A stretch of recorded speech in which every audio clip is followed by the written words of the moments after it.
Tonight, the president insists he is the sole decision maker at the White House as reports of friction inside the administration percolate.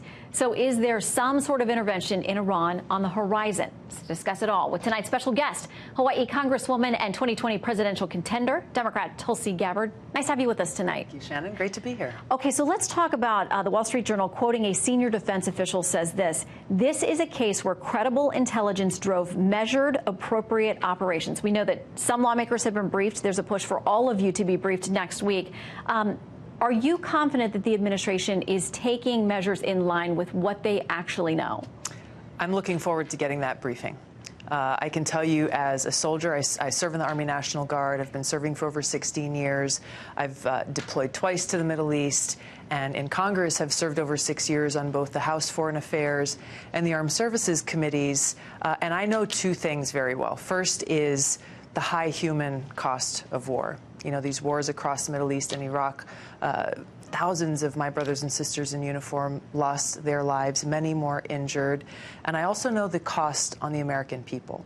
You know, the trillions of dollars that we've spent since 9/11 alone on waging these wasteful regime change wars, how those wars have undermined our national security and how they have strengthened terrorist groups like ISIS and al-Qaeda.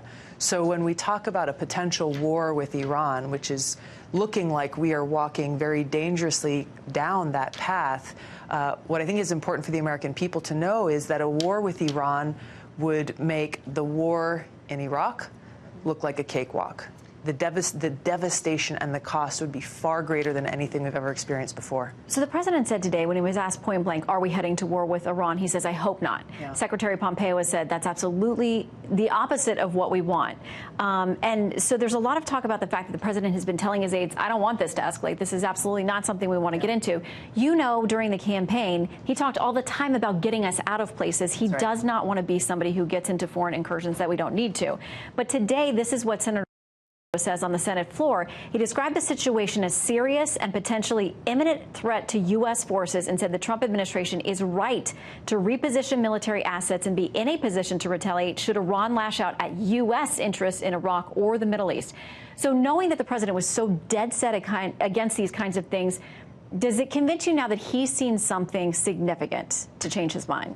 Well, I think I would look at two things. First of all, as a soldier, I understand the need for us to be prepared, and I understand the need for us to keep the American people safe, to put our national security at the forefront.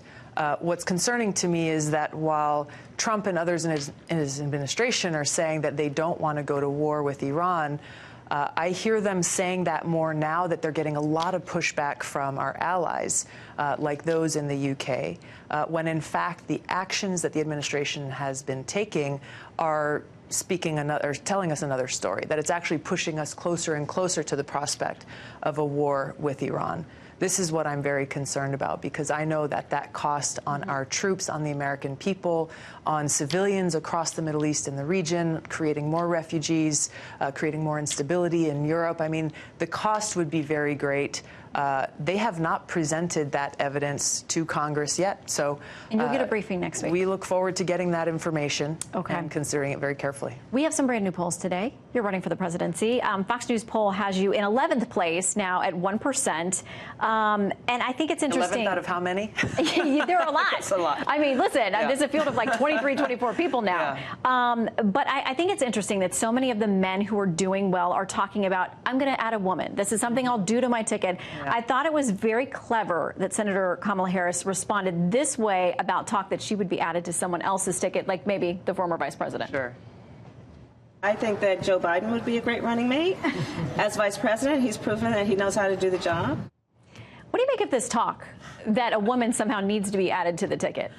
Look, I think it's kind of offensive to women that this is as far as we look as just to our gender, rather than saying who is the best qualified person to serve as commander-in-chief, to serve as president, and who is the best qualified person to serve as your partner and as your running mate. That's the kind of discussion, honestly, that I would like to see, rather than sticking with the superficial. Chromosomes.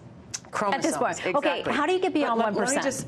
first of all, let me point to, and how we get beyond 1% is really focusing on those qualifications. And that's my message that I'm bringing to the American people across the country, is why I'm qualified to serve them as Commander-in-Chief. Looking at the experiences that I've had of serving as a soldier for over 16 years, of having that experience being deployed twice to the Middle East, of understanding the importance of our national security, while also understanding firsthand the high cost of war on our troops and on the American people, and bringing that experience and judgment to the forefront, where I can walk in on day one and be ready and prepared to do that job of President and Commander-in-Chief. Yeah. And I think a lot of folks wish that no matter your political, where you are on the spectrum, they want more veterans having more of a voice in our government. So thank you for your service on multiple fronts, candidate and Congresswoman Tulsi Gabbard. Thanks for coming in. Aloha.